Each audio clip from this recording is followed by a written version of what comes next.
প্রথমেই ভাবতে হবে সরকারকে, যে দল আগে না সরকার আগে। এই যে বিডিও অফিসগুলোকে ভাঙচুর করা হচ্ছে, এ তো এই রাজ্যেরই সরকারি বিডিও অফিস। আমাদের করের সম্পত্তিতে, করের টাকায় এই সম্পত্তিগুলো হয়েছে। সরকারি সম্পত্তি ভাঙচুরের জন্যে এদের প্রত্যেককে অ্যারেস্ট কেন করছেন না? কেন বিডিও যে সংগঠন তারা আজকে চিৎকার করছেন না? বিডিও কেন এমএলএ বিধায়কের নাম দিচ্ছেন না? কেন ভয় পাচ্ছেন? এগুলো দেখতে হবে। প্রত্যেকটা জায়গায় কেন সাধারণ মানুষের এই অসুবিধাগুলো হচ্ছে? এসআইআর করেছেন অবশ্যই, যে প্রত্যেকটা জায়গায় প্রতিদিন আলাদা আলাদা করে অপশন দিতে হচ্ছে, এতে সাধারণ মানুষের অবশ্যই অসুবিধা হচ্ছে। কিন্তু 324 নম্বর অনুচ্ছেদের সংবিধানে বারবার বলা আছে যে ইলেকশন কমিশনের ভোটার লিস্টের সংশোধনের কথা। যেমন 326-এ বলা হয়েছে যে প্রাপ্তবয়স্ক হলে যে ভোটার তালিকা করবেন।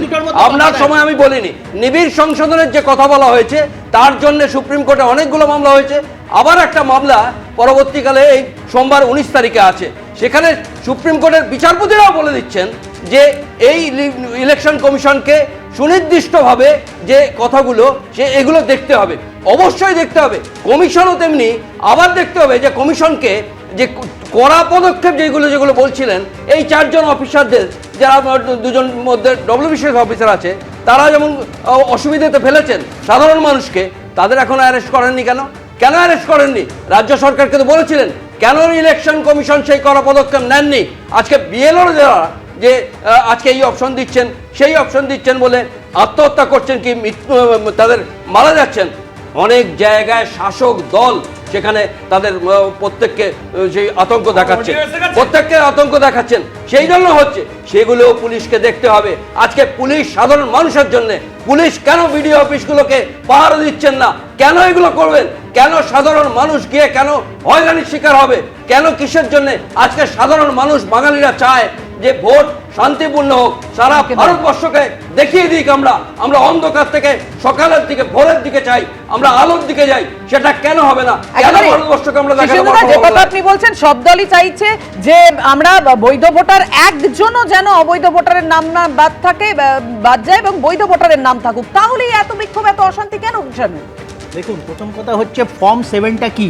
ফর্ম 7-এ কারুর নামে আপত্তি কে করতে পারে? যে তাকে চেনে, যে জানে, পাড়া পড়শি, আত্মীয় স্বজন, বন্ধু বান্ধব, তারা করতে পারে। বিহার থেকে, ঝাড়খণ্ড থেকে 3000 4000 ফর্ম 7 ফিল আপ করে নিয়ে আসছে, ধরা পড়েছে। এই বাঁকুড়াতে ধরা পড়েছে, আজকে ছাত্রা বলছে, রানাবাদে ধরা পড়েছে, তালডাঙ্গাতে ধরা পড়েছে, ব্যারাকপুরে ধরা পড়েছে, জোড়াসাঁকোতে ধরা পড়েছে, ত্রিপুরাতে ধরা পড়েছে, চন্দননগরে ধরা পড়েছে, হলদিয়াতে ধরা পড়েছে, আজকে বিভিন্ন পূর্ব মেদিনীপুরের একাধিক জায়গাতে ধরা পড়েছে, ময়নাতে ধরা পড়েছে। আজকে এরা ধরা পড়ে গেছে, ইংলিশ বাজার মালদাতে ধরা পড়েছে। এরা কেন? এরা ফর্ম 7-এর মাধ্যমে বিহার থেকে, ঝাড়খণ্ড থেকে বহিরাগত যারা চিনে না, তারা বাঙালির নাম কাটার জন্য বিহার থেকে 3000 4000 10,000 এই ফর্ম 7 ফিল আপ করে জমা দিতে এসছে। 100 বার আমরা আটকাবো, 100 বার বাঙালি আটকাবে, 100 বার বাংলার মানুষ আটকাবে। এবার যদি নির্বাচন কমিশন আইন না মানে, তো মানুষের কাছে প্রতিরোধ করার, প্রতিবাদের সাথে প্রতিরোধ করার ছাড়া আর কোনো উপায় নেই। প্রতিরোধের দিকে মানুষকে ঠেলে দিলে প্রতিরোধ হবে এবং তৃণমূল এই বিক্ষোভ দেখাবে। শুধু ছাতনা নয়, কিছুক্ষণ আগে যে বাঁকুড়া ছাতনার ছবি দেখাচ্ছিলাম, ওন্দা বলুন, আসানসোল বলুন, দুর্গাপুর বলুন, একাধিক জায়গায় এই ফর্ম 7 দেওয়া এবং জমা নেওয়াকে ঘিরে বিক্ষোভের ছবি কি ধরা পড়লো দেখুন। এসআইআর এর শুনানি পর্ব চলাকালীন রাজ্য রাজনীতিতে বিতর্কে কেন্দ্রবিন্দুতে ফর্ম 7। বুধবারের পর বৃহস্পতিবারও এই ফর্ম 7 নিয়ে উত্তেজনা ছড়ালো দিকে দিকে। বৃহস্পতিবার এসআইআর এর ফর্ম 7 নিয়ে বাঁকুড়ার ওন্দায় বিডিও অফিসে যান সেখানকার বিজেপি বিধায়ক অমরনাথ শাখা। কিন্তু বিডিও অফিসে ঢুকতে পারেননি বিধায়ক এবং তার সঙ্গে থাকা কর্মীরা। আর এরপরেই বিডিও অফিসের সামনে অবস্থান বিক্ষোভ শুরু করেন তারা। ফর্ম 7 জমা নেওয়া হচ্ছে না কেন? তৃণমূলের দালাল ওনার ভিডিও জবাব দাও, জবাব চাই, জবাব দাও। পরপর আমরা বিগত 4 দিন ধরে আসছি এখানে জমা দিতে, 3-4 দিন ধরে। এখানে কোনো রকমের সহযোগিতা নেই, উল্টা কিভাবে ফর্ম জমা না হয় তার ব্যবস্থা ইনারা করেছেন। আপনারা দেখছেন আজকে লাস্ট দিন, বিডিও অফিসে তালা ঝুলছে, পেছন থেকে দেখুন তালা ঝুলছে। এবং যাদেরকে হাতে মারফত আমরা ফর্ম জমা দেবো, কোনো অফিসার ভিতরে নাই, দেখুন সবকে আউট করে দিয়েছে। এটা একটা ঘোরতর ষড়যন্ত্র চলছে যাতে এই ফর্ম বিজেপি জমা দিতে না পারে, কারণ আমরা সন্দেহভাজন লোকদেরকে জমা দিচ্ছি। আমাদের এখানে যা খবর আছে ওন্দা বিধানসভায় যে নাম বাদ দেওয়া হয়েছে তার 80% তৃণমূল কংগ্রেসের যারা ভোটার তাদের নাম আছে, আর যে 20% আছে তাদের সাধারণ মানুষের। এসআরের সময় বিজেপির কোনো নেতা কর্মীকে আমরা দেখতে পাইনি। তৃণমূল কংগ্রেস আমাদের নেত্রী এবং আমাদের নেতা অভিষেক বন্দ্যোপাধ্যায়ের নির্দেশে আমরা ক্যাম্প করেছি, আমরা মানুষের ফর্ম ফিল আপ করেছি এবং আজকের ডেটেও আমরা দায়িত্ব নিয়ে বলছি একটি সাধারণ মানুষেরও আমরা নাম বাদ দিতে দেবো না। এই জন্য আমাদের মুখ্যমন্ত্রী আছেন এবং অভিষেক বন্দ্যোপাধ্যায় আছেন। এরপর অমরনাথ শাখা নেতৃত্বে বিষ্ণুপুর রানীগঞ্জ জাতীয় সড়ক অবরোধ করে বিজেপি।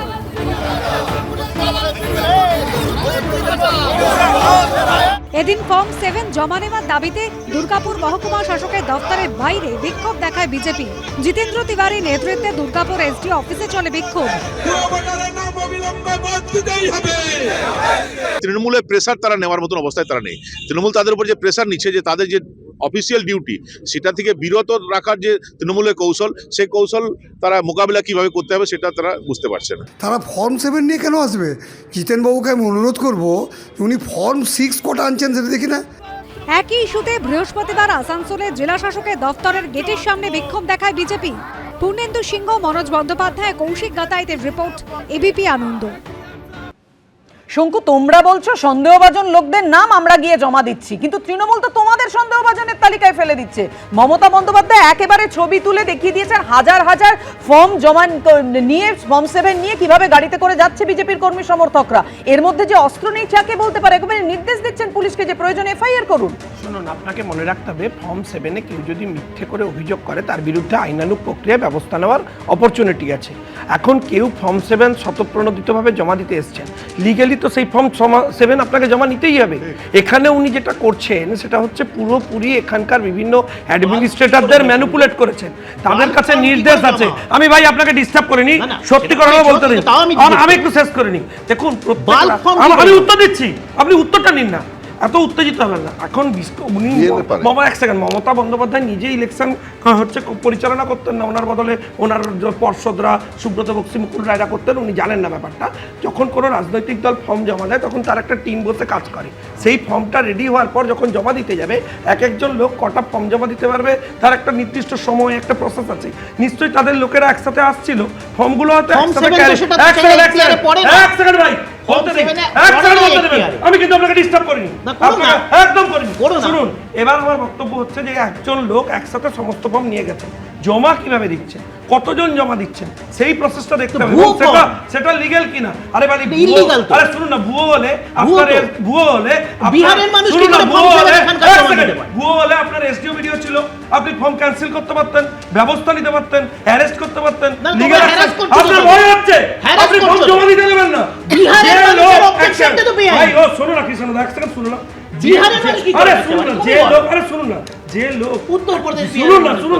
যে লোক একটা ফর্ম জমা দিতে দিচ্ছে না, আপনার মনে হয় সেই লোক রিটার্নিং অফিসার হিসেবে এখানে ফ্রি এন্ড ফেয়ার ইলেকশন করতে দেবে?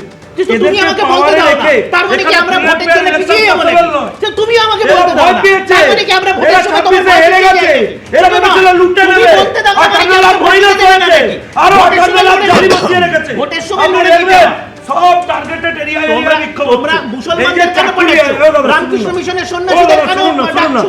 ভারত সেবার সন্ন্যাসীদের কেন পাঠাচ্ছো? না, কৃষাণু কিছুক্ষণ আগে বললেন যে ভোটের সময় লড়ে নিতে হয়। প্রশ্নটা হচ্ছে যে এক সেকেন্ড, এসআইআর মানে তো যাতে কোনো রকম কোনো অবৈধ ভোটার তালিকা না তৈরি হয়, একটা সুস্থ সুন্দর ভোটার তালিকা তৈরি হয়, সেটাই তো সকলের উদ্দেশ্য হওয়া উচিত।